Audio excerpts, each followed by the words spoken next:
Hello, everyone. Hope you all are staying safe, healthy, and in good spirits. My name is Shreya Sadalgi, and I'm the Chief Strategy Officer at BetterCloud. I've had the privilege of serving in this function for over 3.5 years. In my prior experience, I've served in various roles in engineering, products, partnerships, corporate development at companies like Centrify, Blue Coat, Symantec, and Packeteer. For now, I have the pleasure to welcome our featured guest, Bill Martorelli, Principal Analyst with Forrester Research. Bill serves infrastructure and operations professionals with primary research on management across applications and successful digital transformation. Welcome, Bill. On behalf of our audience, we're stoked to have you join us. It's great to be with you. Great. So for all of you in the audience, you might be wondering, what this topic is going to be about today and what we're going to discuss. You might have gotten a copy of a report that Bill recently authored.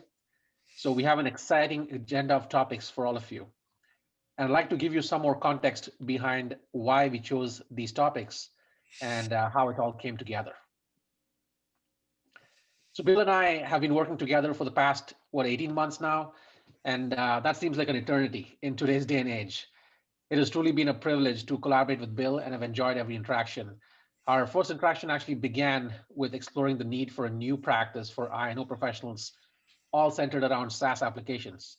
We spoke about how IT leaders were speaking to both of our organizations and inquiring on very similar topics. How should they think of tackling their day-to-day operations for the SaaS applications that they now use to run their business? In their words, is there a best practices framework or a playbook that they could use to solve these challenges around the life cycle of discovery, management, and security of SaaS applications? And today, 18 months later, I'm stoked to say that it all culminated in Forrester's first research publication on SaaS operations. Most recently, over a month ago, Bill published a Forrester Research, actually the first research report, titled Best Practices for Software as a Service Operations. So each of you in the audience should have received a copy of the report.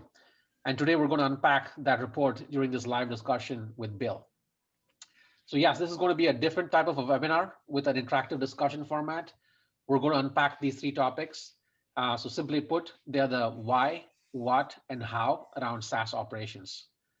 We're first going to ask Bill for his insights and expert commentary on each of these topics, followed by some relevant poll questions, and then answer your questions in the audience within each topic right away before we move on to the next one.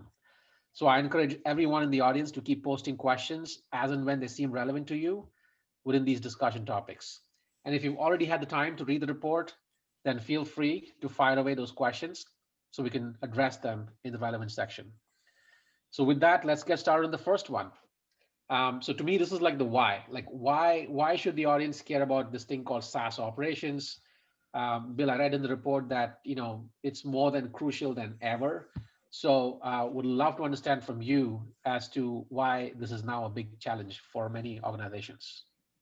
Sure, Shreyas. I think a lot of people think of SaaS as kind of that it's all done for you, right? That it's delivered, but there are in fact many operational aspects of using SaaS, particularly at scale. And we've seen, for example, the growth of SaaS really has exploded, and out of all of the cloud, so-called categories of cloud, infrastructure as a service, platform as a service, what have you. Certainly, SaaS was really out of the box first, and with a real bullet, so to speak, in terms of its rapid growth. And you can see here that many customers, whether they use, let's say, SaaS alongside conventional on-premise software, or they are companies that are SaaS only, right? That don't have any on-premise software. We see that that companies say that they're using SaaS as one of the major, I guess, focal points or fulcrums, if you will, to pursue digital transformation. And this all adds up to, as you said, Shreyas, the growth of SaaS proceeding very rapidly, which of course does create some operational considerations in what we've come to know as SaaS sprawl, right? A proliferation of solutions, sometimes redundant, across the enterprise, not always in a controlled procurement or acquisition mode. We've also seen that SaaS decisions are raising their profile, right, in the enterprise, and now becoming extremely strategic, right, and their implications. Even though I've argued, as I did in the report, that I think the governance response is still emerging, right, and is still maturing, and that part of that is, of course, the emergence of SaaS operational capabilities and tools. We find that SaaS, of course, is very attractive for a variety of reasons. One is the idea that it contributes so much to business agility, at least in terms of the ability to combine into new business combinations through mergers and acquisitions. And finally, I think the other aspect of this in answering the question that SaaS is more critical than ever is, of course, in the wake of the COVID pandemic, right, in which we're all working remotely, and SaaS is really the thing that makes that happen. And I guess, this isn't going to just change, right, with the vaccines and all the rest. And in fact, we predict that in the new post-COVID environment, we're going to have 3 times as much work at home as we had prior to the pandemic. So if I can just advance the slide, Shreyas. So, with all this adoption, what are the implications of it? What is the impact? Well, there's many, right? I mentioned sprawl, right? The idea that we may have a number of different uncoordinated purchases of solutions in the enterprise, some of which is redundant. Maybe we're dissipating our buying power by, having very decentralized approach to acquisition. And of course, in managing subscriptions, right, in which we may have duplicates, we may have orphans, so to speak. We may have multiple billing owners, multiple contracts. Again, we're not leveraging the aggregate of our purchasing power. And of course, ongoing complications with regard to vendor management. So all of these aspects, I think, are important elements to think about when you think about the rising importance of governing, right, this SaaS estate, which brings challenges and differences than as compared to how we managed in the more conventional on-premise world. And, just as by way of anecdote, I mean, in some cases, our data suggests that as much as 88% of enterprise usage for certain applications is SaaS-based, right? Particularly in collaboration, communication. And of course, as I said, for many enterprises, SaaS is the only aspect without any on-premise equivalent. So if I may go forward, just one more slide, Shreyas. The idea that obviously security is a huge part of this. In fact, we ask our customers what are they most concerned about in terms of using software as a service. Well, clearly the threat or the concern about data security and potential cybercrime is at the top of the list, right? Not the only one, but clearly at the top of the list by a reasonable margin, along with other concerns like the impact on costs, right? And again, costs are really important right now in the post-COVID world, right? And so the idea that we're paying for redundancies and unused licenses is very painful for a lot of clients. I would say also that, again, typically the administration and governance of SaaS has been fragmented.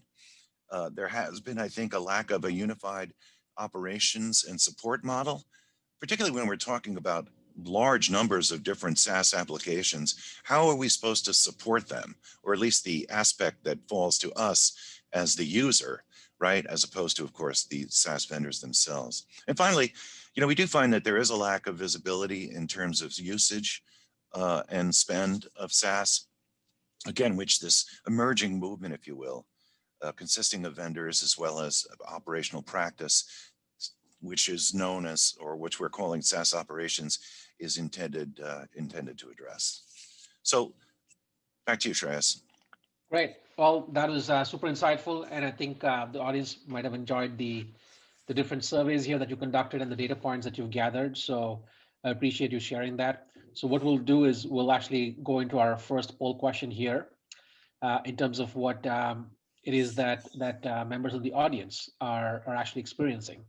So let me just launch that shortly, and you'll see that come onto your screen. So there you go. How many SaaS apps are in your environment? I would love to understand, which side of the spectrum of the problems and the landscape that Bill talked about where you fit in and where the audience generally fits in. I'll leave it on for another 20 seconds.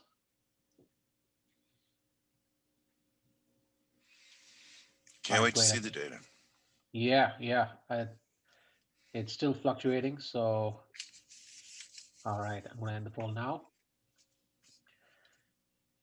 Okay, I'm going to share the results. Can you see the results here, Bill? Yes, I can, and it's quite interesting as we see that I guess the single largest proportion of our attendees have, let's say, SaaS alternatives in the 20 to 100 range, which makes sense. But I guess it's interesting to note, and I know you've seen this too, Shreyas, that in some cases these number of SaaS solutions, distinct SaaS solutions in a particular company may range into the high hundreds. Or certainly multiple hundreds, right? And that's not unheard of and growing, I think, as we make greater use of all the solutions out there. So very interesting, very interesting. Clearly, even in the 20 to 100 range, or even in the 10 to 20 range, some of these operational issues we would expect are beginning to emerge. Yeah, what's amazing is that zero is not an answer here. It's like it's always more than one. And what's also, I see two entries here that says I'm not sure, right? So that's also something that we're seeing a lot being emphasized, saying I don't know. Like, can you help me understand how many? Yeah, well, So that's right. That's right. We know that our data suggests maybe even a third of the IT spending is outside of the purview of IT, and so the lack of visibility on SaaS spend driven by the business units are, in effect, invisible or opaque to the IT organization. So it does create some challenges, right, for support and ongoing integration. yeah, we're going to unpack that in the what section in the next topic. I have another poll question coming at you, folks, and so here it is. We talked about all this. Bill talked about the security concerns and the cost concerns. We want to hear from you. What do you see as the greatest security or cost challenge in your organization as it relates to SaaS?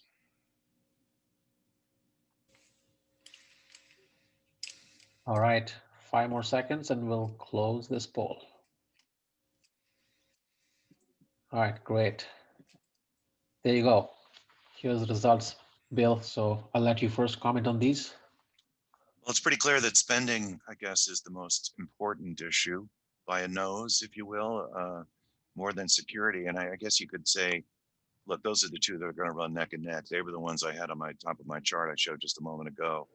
So, they're both effectively equally important and very, very interesting. And so, no, I guess this data shouldn't be particularly surprising. And I want to thank everybody for participating in the poll.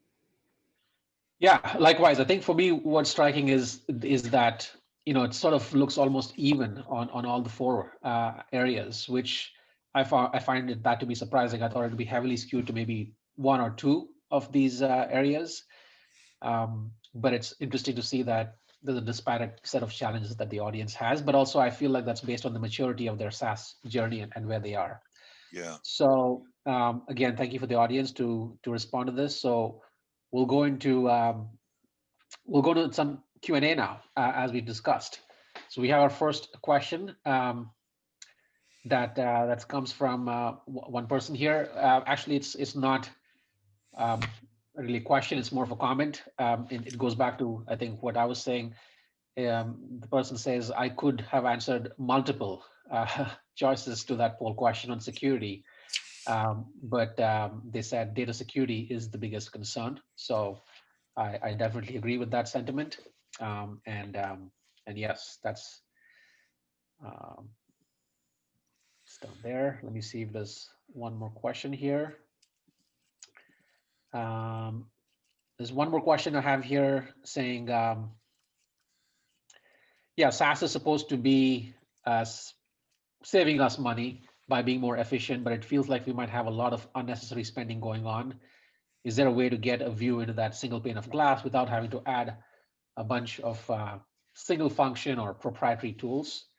The answer is yes, and I think that's a great segue into the next section. So let's kind of get right into that. So let me just relaunch my presentation, and we'll have Bill give us some more insights on that. So let's go into this. Yeah, it's as you're doing that, I think that comment that the respondent made about being able to address multiple and answer the multiple, all of the above is very telling, and I think it's very indicative of the reality of what SaaS operations is, right? People might say, well, what is it, right? And where does it begin and where does it end? And I think if you see in our report, we have a number of functions that we think comprise, let's say, an emerging body of SaaS operations comprising, many of the vendors that are emerging in this space. But then there's other areas that you might categorize as adjacencies, right? That maybe are already established, like even, security, single sign-on, right? Things like AI operations now as monitoring solutions come to encompass software as a service. So the contours of this area have been a challenge to define, but we have defined, and we have it in our report, which you may have seen. We sorted into five major categories of functionality, right? At least representing the core, if you will, of SaaS ops. And I guess just going around the circle here, I'll start with cost management, right? Which is really oriented to understanding our spend, right? Who's spending it on what, and by extension, how that relates to license management and issues of compliance, right? Allocation of unused licenses, reclaiming those that we don't need anymore, as well as the highly related aspect of asset management, right? Which we know very well from the on-premise world, but it has a very different flavor, right? In the SaaS world, as we move to more subscription type of models. Very critical to this function is the issue of discovery. How do we even know what's out there? That gets to the question, I think, that was just asked, Shreyas, that you addressed or that you read to us, and that is, how do we know who's buying what and what's the extent of the spend, and how much redundancy do we even have, which, is again related to the issue of software asset management, although not necessarily the same way we think about it in the on-premise world. I'll get a little bit more into that. Moving around the circle again, there's a question of portfolio architecture and management that also emerges, right? The idea that I may be using five different file storage solutions. I may have a multiplicity of conferencing things that are being used throughout the enterprise. The question is, how many do I really need, right? And what am I sacrificing by allowing untrammeled use of any solution anybody wants to use, versus any of the costs that I'm going to incur directly or indirectly in terms of things like training, right, and things of integration, as well as, again, maximizing my spend so I get the most discount and best possible pricing that I can get. And I think it's also important to note, even though it's maybe a secondary concern, is that every time I buy SaaS, right, I'm building up in effect a meta architecture, right, a functionality that exists and creates a body of function that is now embedded in my enterprise that I may have to integrate together and manage. And the choices of how to integrate functionality into what platform may loom large down the road. Now, we've talked a bit about security and access. There's no question about the relevance here, right? And making sure that, let's say, access to these applications are limited to those that are authorized to have such access, as well as making sure that proper onboarding, offboarding, as well as access to data is similarly secured. And then finally, on our wheel, the question of let's say classic operations, right? I mentioned monitoring in the form of AI operations suppliers, but of course there's business continuity, disaster recovery types of issues, as well as enterprise service management, right? How do I manage across this broadening and growing body of SaaS applications in a way that adds, let's say, coherence and comfort and convenience, particularly, and offers a very, very powerful and attractive user experience. So, if there is a core, however, of SaaS operations, I'd probably limit it to three primary areas, which I'll go into a little bit further. And they include asset management, cost management, and security management. So if you would, Shreyas, please advance. like obviously, with hundreds of SaaS solutions in place, coming to terms with assets, including the related issue of discovery, is very, very critical. And obviously, SAM is well established in the on-premise world, as I said, although it's a little different in the SaaS world. And I think that's one of the reasons why the issue of how do we organize for SaaS governance is not as straightforward as it might seem, right? Because what we've learned over the years in SAM on the on-premise side may not necessarily apply effectively and completely to our SaaS acquisitions. Moving on, look at cost management, right? In terms of spend management, how much am I spending and why? How much license, compliance am I achieving? It's no secret that this is a major threat in the use of SaaS, as it has been using software generally. And as we rely more and more on SaaS kinds of solutions to enable work from home and collaboration in this new environment, our risks are in some ways growing, right? And perhaps even multiplying. And obviously, we've argued that managing effectively in terms of making sure that license management is done effectively, and that we're not either over provisioning or under provisioning, and reclaiming and identifying unused SaaS licenses is an important element in controlling spending in the post-pandemic environment that they're in today. So, and then of course, security, it hardly needs any further explication really, but obviously, as we said, the idea of access, provisioning, configuration are extremely significant. We all know about single sign-on, right? We've all done that. In fact, the majority of enterprises have or are implementing single sign-on portals and extending them to employees for SaaS-based application access. Again, as we've seen, security and access management is at the very heart of SaaS operations, and is one of the key, I would argue, tenets of the entire emerging category. So I don't know, Shreyas, do you want to add something on that? Yeah, I think on this one, especially on the user lifecycle management element of security and access, we've been hearing for many years, and I want to provide some color on this, right? Where it's this thing that we've heard over and over again, which we can finally put some kind of a term on it called ClickOps, right? There's a back-breaking amount of manual and repetitive tasks that IT is doing in the dozens of applications for the joiners, movers, and levers in the company.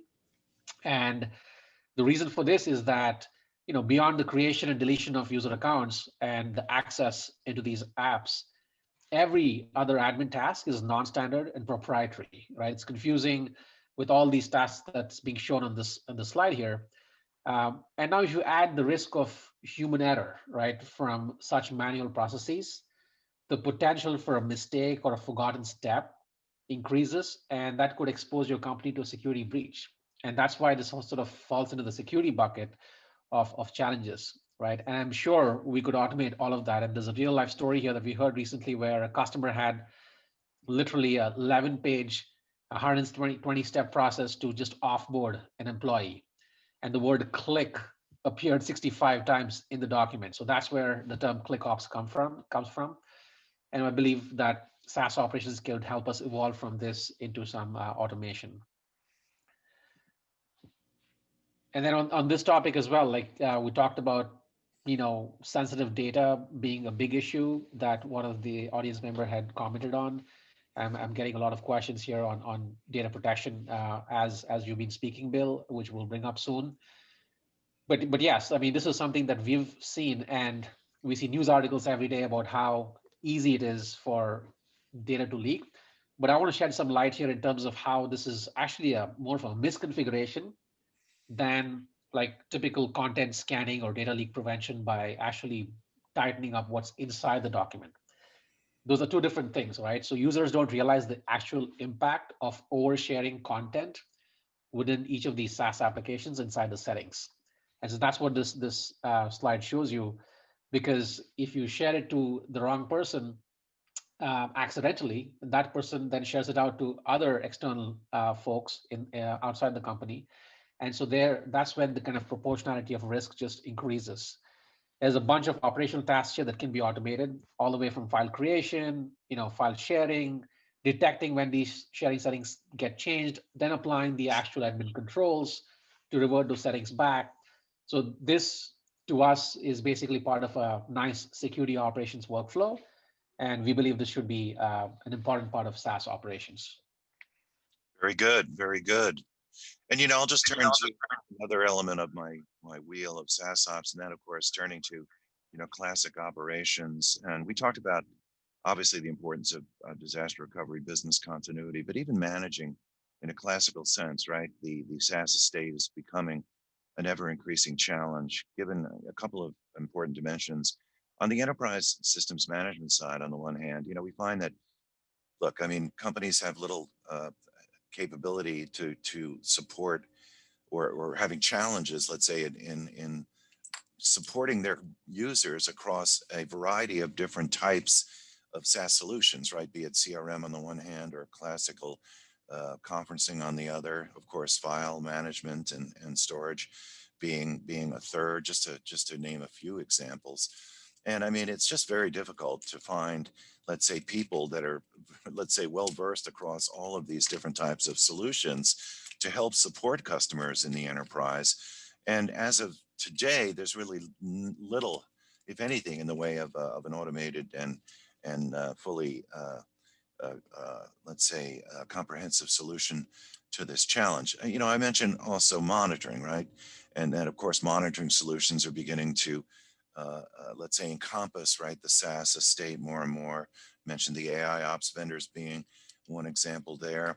But I mean, on the other hand, the idea that managing the SaaS estate through, let's say, as pictured, right, a number of disparate and different and independent and the system administration consoles, right, and relying, let's say, on super admins for a lot of what we're doing, is really a challenge. I think it becomes more and more important as the SaaS estate becomes more intertwined, right? As we get into more of an architectural understanding of what we're doing, and as the interdependence grows. So, this classical operation aspect will grow, and I think will loom large in future SaaS operations challenges for enterprises, both large and small. Yeah, and again, here I would love to add some color here. Again, first of all, I love the term that you bring back classic operations to how it's also materially impacting a lot of IT teams right now. And this picture here, a lot of the audience members might relate to, right? I'm getting some questions on how do you solve the UI administration challenges across multiple apps, and so this is probably what you all relate to, right? Sort of the death by multiple admin tabs syndrome, right? Where the day-to-day operations looks like this. And that's because the admin console interfaces are distinct, disparate, confusing. Even the terminology inside is hard to understand.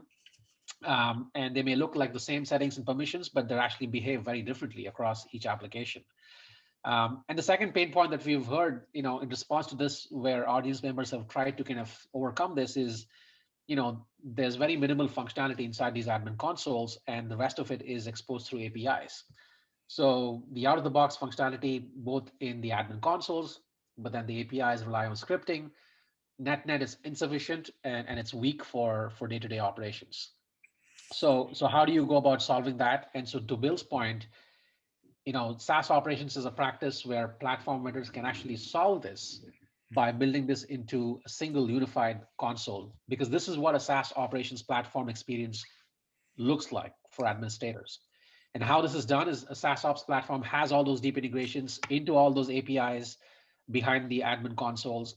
It ingests all the settings, assets, user event logs, and it does the hard work to normalize all these elements into a nice single user interface. But importantly, maintain the state and context, right, to provide that layer of operational intelligence. And so this is the meta view of billions of data assets, hundreds of configurations and admin controls in a single grid. And so done right, this is how a SaaS platform, SaaS ops platform, can solve that productivity sapping, death by tabs syndrome. So that's why I think this classic operations challenge is a big one, and we feel like this is a great call out as part of SaaS operations. All right, we are now ready for our next poll question. So let me just stop sharing my screen and launch the poll question. We'd love to hear from the audience on everything that you've heard so far in terms of the things that Bill talked about. The first one is coming your way. How are you tracking and managing costs related to your SaaS applications?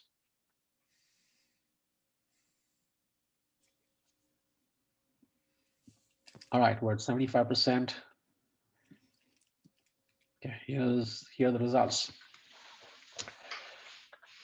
All right, so Bill, I'll let you first digest this and provide some commentary. Well, it's clear that for the most part, people are managing this solution manually or with spreadsheets. You know, there's 2 points I'd make about this. One, that's not a very unusual pattern. We see that repeated across different IT domains. I'm reminded also of things like technology, business management, or IT financial management, in which, you know, the initial use of spreadsheets is almost universal, and then fit for purpose tools begin to emerge, right? That take on some of the activity. So that's not unusual. And I'd also remind the audience that tools, let's say, aimed at automating or assisting in this so-called SaaS operations challenge are really quite new, right? And as little as 2-3 years ago, there really wasn't anything. And I've had that said to me verbatim by heavy users of SaaS, like people that are using hundreds of SaaS solutions in their companies. So, you know, it's really, we're in that cusp, I think, where, you know, we're moving from that manual orientation, use of spreadsheet expense systems, as this SaaS operations landscape becomes more firm and emerges. We'll see, I think, increased adoption of those fit for purpose tools that we talked about. So again, this shouldn't be too surprising. We see some people have already moved down that path. One thing I would note is that a lot of the SaaS operations tools that we've seen emerge have kind of come out in that pattern of single function, right? Whereas in the other, you know, we've also seen, though, a tendency where some companies are broadening, you know, function, let's say, bit by bit, right? With the goal of providing a truly comprehensive solution. So very interesting pattern. Again, I want to thank the audience for voting. Yeah, and also I can see the for me the glaring kind of part about this is 25% almost of the audience is not even actively managing this, Yeah, whether yeah. it's a spreadsheet or tool of, like, you know, disparate tools or single tool. That's also quite eye-opening, and yeah, so we can feel your pain for sure. So Yeah. well, we can talk more about the potential solutions here as some follow-ups. But yeah, poll the next poll question coming at you. We want to hear about, you know, the administrative tasks, right? So whether it's for user lifecycle management, or even like the classic operations, like, so how are you managing these admin tasks today?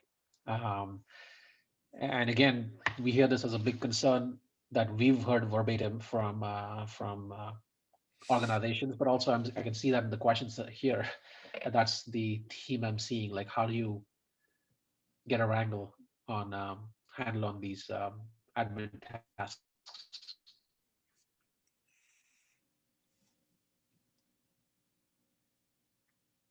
All right, 50% of the votes have been cast. We're waiting for this to go up to 75%, and then we can stop the poll then.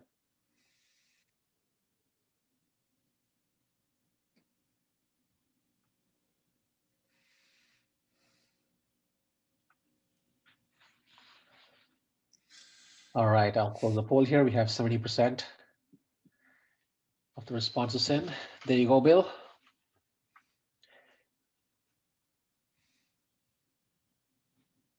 Is it Oh, there? I sorry. can't see it. All Oh, right. sorry. Oh, I there went you into go. There you go.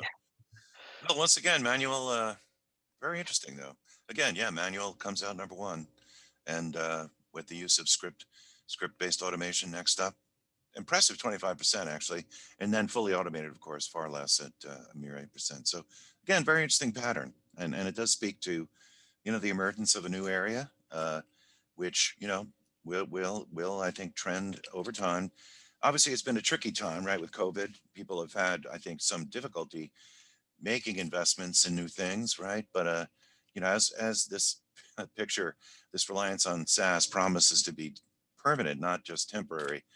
I think we'll see more over time move into those following, at least the third category. Uh, but we'll see. I don't know, Trace, if you have any comments to make about that.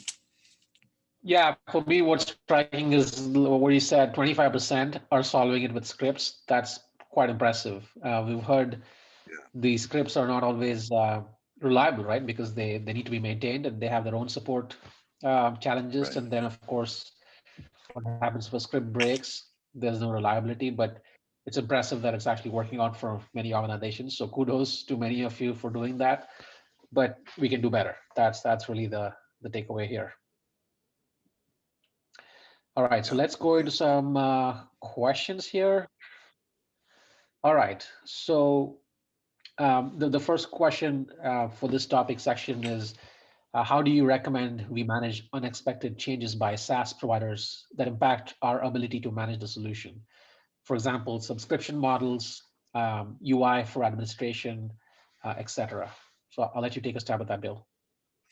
that's an interesting problem because I mean, one of the key things about SaaS is, in some degree at least, surrendering your free will, right, in terms of using functions and leaving that to the SaaS provider, which is great on the one hand, I guess, but as the questioner suggests, maybe not ideal on the other. I think, we did some work on this, and we have another report that gets into this about best practices for SaaS operations. And, to some extent, some of this can be addressed possibly contractually, right, in the sense of uh, of attempting to constrain, or at least to let's say, establish the circumstances under which these functions may be added, right? And UI changes made, perhaps some warning provided to the enterprise, and but it's difficult to just put a stop to it, because SaaS vendors, of course, will always resist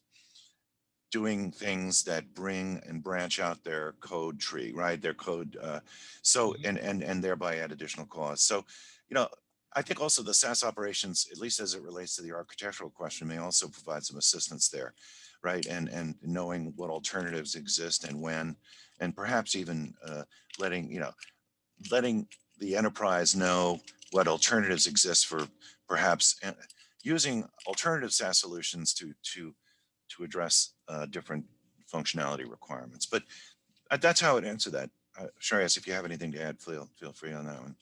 Yeah, I think you answered the subscription one, and then the other element of UI for administration, and then I have another question here, which again has the same answer. I'll answer that.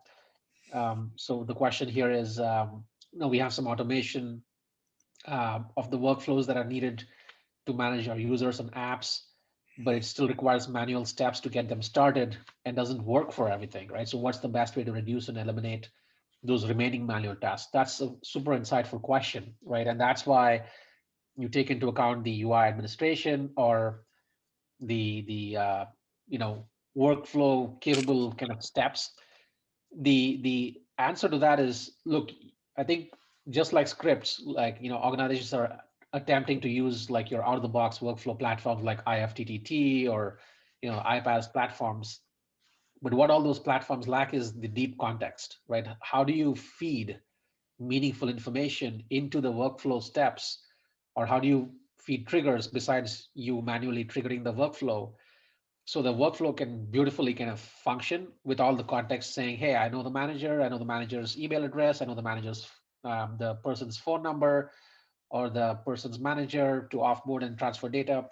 All of those things require a lot of thought and context and all the intelligence that we call operational intelligence. That needs to be part of a SaaS operations platform.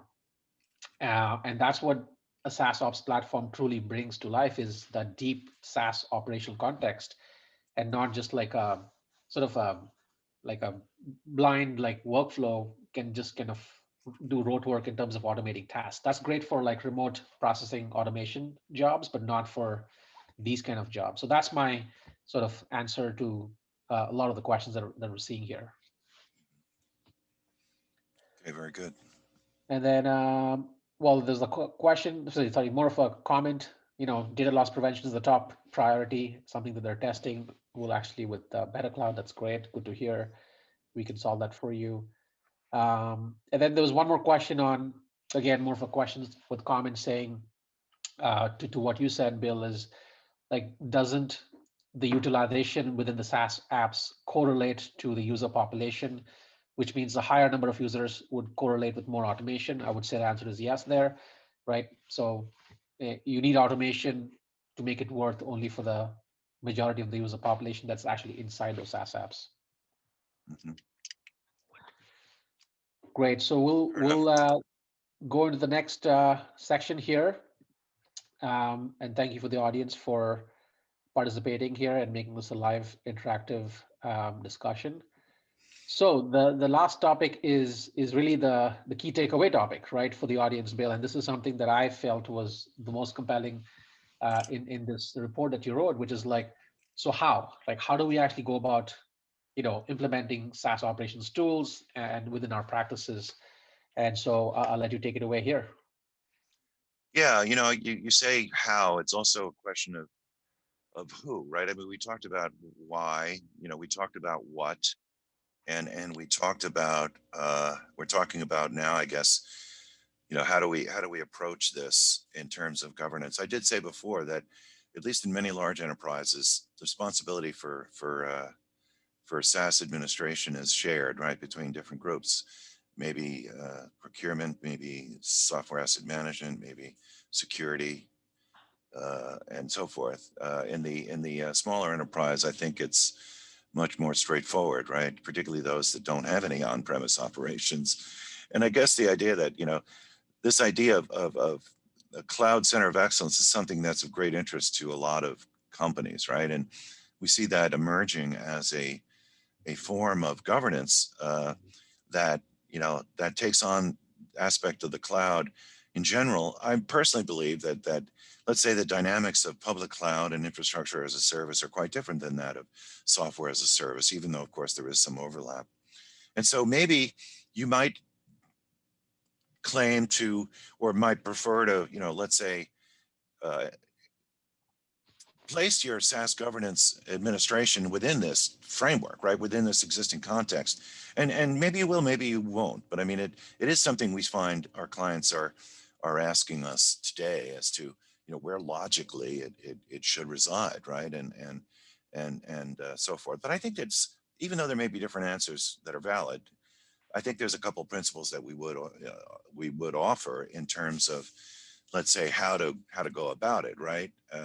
And I guess that would be the automation slide, which is the next slides, right? And that is clearly, that we would argue have a bias toward automation. Now, I'm not going to say that people should rush out and buy tools for the sake of it, obviously, but clearly, given the complexity of the challenge, the spreadsheet approach likely will have some limitations, right? And we've seen this in other domains as well. And so, automation, I think, is going to be key to this. And I know we argued in the report that not only, think about potential contribution from fit for purpose tooling to the extent that it's viable to your needs, but also borrow some of the things you're learning from your forays into DevOps, and also potentially benefit from advances in AI and ML and other forms of advanced automation as part of this SaaS operations journey, right? So I think that's all part of it. And then if I can move on to the next slide, the other, I think, key concept is, is visibility, right? And emphasize visibility as a critical element. And I mentioned that, asset management and cost management very closely related in the SaaS concept, more so than in the on-premise world. But really that visibility into spending, into usage, into potential exposure for compliance is an ever-present risk, a risk that has become somewhat even worse, given the increased reliance on SaaS as we continue to move through the post-pandemic environment. And so, with that, I'd like to go to my next slide and talk about a couple of the recommendations that I would offer to the attendees about SaaS ops. And first of all, I would say, look, SaaS spending has gone to the point where it is no longer a afterthought, right? It must be considered a first-class citizen in your portfolio. Now, whether it should be managed distinctly or as part of a broader picture is up to you. But I think clearly it definitely merits the attention, because I think for even enterprises that are primarily on-premise in nature, the proportion of SaaS is clearly growing, right? And it will grow, and inevitably, it may not ever eliminate the on-premise portion, but certainly it will grow, and there's no question about that. So do make and treat it seriously, right? And I would say also as part of that keep the end user experience in mind, right? And I think that may tend to lead you toward the automation centric view of SaaS operations, given that, we find everybody thinks about automation as a cost impactor. Sure, that's a real part of it, but ultimately it may have even more power as a focal point for improving the end user experience, which we think is very, very important. In just the same way as we consider the customer experience to be important, and that the two are really intertwined. Better end user experience tends to reinforce and let's say at least create the preconditions for better customer experience. I would say that, again, depending on the nature of your enterprise, your answer may differ in terms of where the team that addresses SaaS operations is formed. But again, existing cloud centers of excellence and similar structures are good candidates there, and find your own path. And then I would say that, use tooling wisely, right? Use tooling wisely. That's what I intended to say. But be aware of a couple of things. One is that, as I said before, this area is new and somewhat emerging. As I said, a lot of the companies are emerging as single function companies. As we do expect to some extent to see some industry consolidation. Look for companies that are well funded, right? That maybe have broad ambitions as ones that will be the consolidators as opposed to the consolidatees. And despite some acquisitions on the part of the major software houses that I'm obliged not to name, we don't really see necessarily the big players dominating this space, or at least we'll have to see. But obviously, it's very fluid, and the emergence of this area still has a long way to go. But nevertheless, we do think there's potential value in some of the things that are here today. So find your balance there. The other thing is, as I said, strive for highly automated and iterative SaaS solutions. We recognize that companies cannot necessarily embrace new fit for purpose tooling due to a variety of factors, but clearly automation is critical, as we said, and we think that's the future direction for this area. And finally, remember that regardless of the kind of company that you are, right, whether you're a large enterprise or whether you're a mid-sized enterprise, whether you're a service provider, right, a SaaS company in your own right, these concerns are shared, right? And we, indeed, you're certainly not alone. And look to any potential, let's say, sources of shared interest, right? Discussion and research on these topics. And what we think is a very promising but very fast-moving and rapidly evolving domain. So with that, I'll stop and throw it back to you, Shreyas, if you want to add anything. Right. No, I think you hit all the key points here. I think what we'd love to do is now launch 2 more poll questions, and I think we'll have a lot to talk about there, along with some more Q&A that's coming in here. So I would encourage the audience to please put in your questions, because that's what we're going to do in the next remaining 8 minutes of this webinar. So let me just launch the polls here.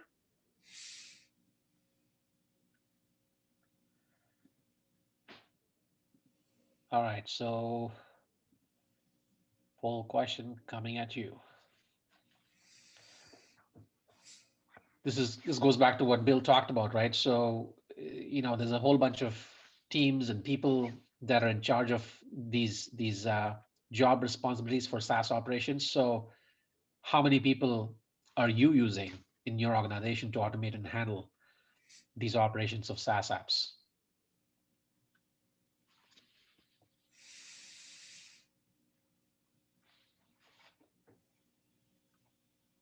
We have 50% of the attendees who've cast in their votes in the poll.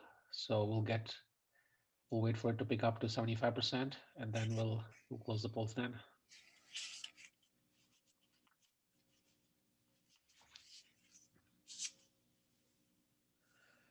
All righty. I think we're almost there. There you go. Here are the results for you, Bill, and for everybody. Yeah, I'd say that's very typical. I mean, I think, and I just want to make sure I understand it. The overwhelming response for not anybody's full-time job and split between different people across multiple teams. I think that's a pattern that we have definitely seen. And we've talked about it. I think we mentioned it in the report how some organizations have, let's say, appointed or created the role of a chief. I don't know what they, SaaS, not chief SaaS officer, but a let's say SaaS, a SaaS czar, or so to speak. And although that is, I think, primarily more feasible for companies that are using mainly SaaS, right? But I mean, it's a very interesting pattern of responses, and I think that the important thing is to make sure that even if it may or may not be any one person's full-time job, that there is sufficient involvement so that the function is fulfilled, right, and the role is performed, and that may involve any number of different types of teaming structures. But getting that right, I think, is going to be critical in this area as the reliance on SaaS will continue to grow. Yeah, I think for me, the takeaway is that I'm impressed with the fact that people are already doing it within one team. 25% or more are already doing it. That's Yeah, that is amazing. I good. was actually not hoping, expecting that that would be in the second response, but that's amazing. That's a great start. Yeah. And then we'll have our final poll question here, again coming at you. So this goes back to the last point that Bill made. Like, where should this sit in your organization? So the question is, where does it sit today? Like, what part of the IT organization do all these people that manage these SaaS apps belong to? And so essentially, we're kind of double clicking within the IT teams. Where do they sit? Because uh, where they are and where we think they should be is there's a big gap, and so would love to understand that.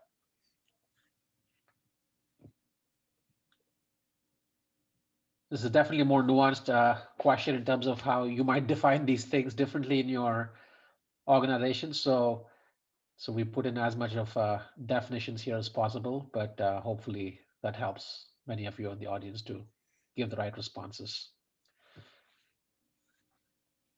We're at 55%, and we should be hitting 70% soon.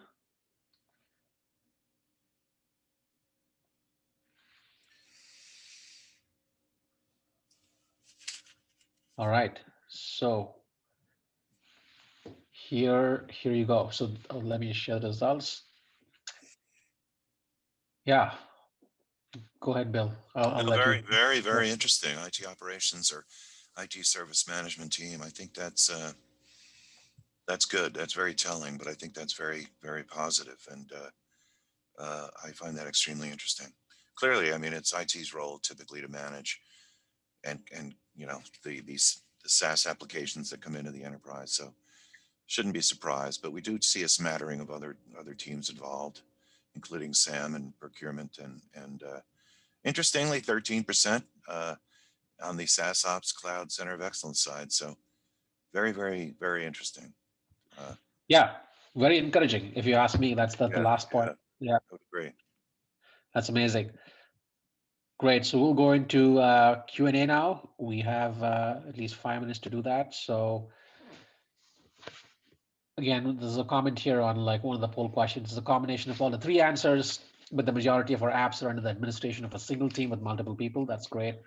Gotcha. Um, yeah, and again, there was a comment here on how there's one dedicated system admin having the role for global systems, especially for a born in the cloud company like this person has in their organization. So one of the questions here is like, how do I get my team started on a path for a more centralized and efficient cloud and SaaS operations? Is there a place I can go for the best practices and talk with others about their experiences?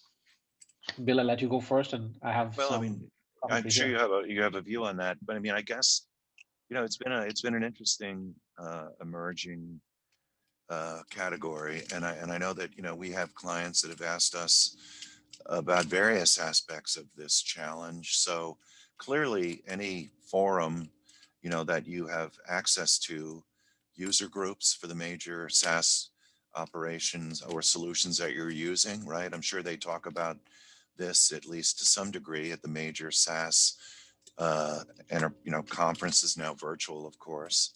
The analyst companies like our own, have are becoming more aggressive in covering this area. So we have a growing body of voices, right, in terms of customers of ours and clients, as well as vendors that are participating in it. And so I would say to make use of these resources, and of course, talk to vendors that have relevant experience as well. So I know Shreyas, you have an opinion on this, so please. Well, yeah, I think yeah, absolutely. So we recognize the gap that exists here for this exact reason. And so that's one of the reasons why we've now conducted an annual conference for SaaS ops professionals.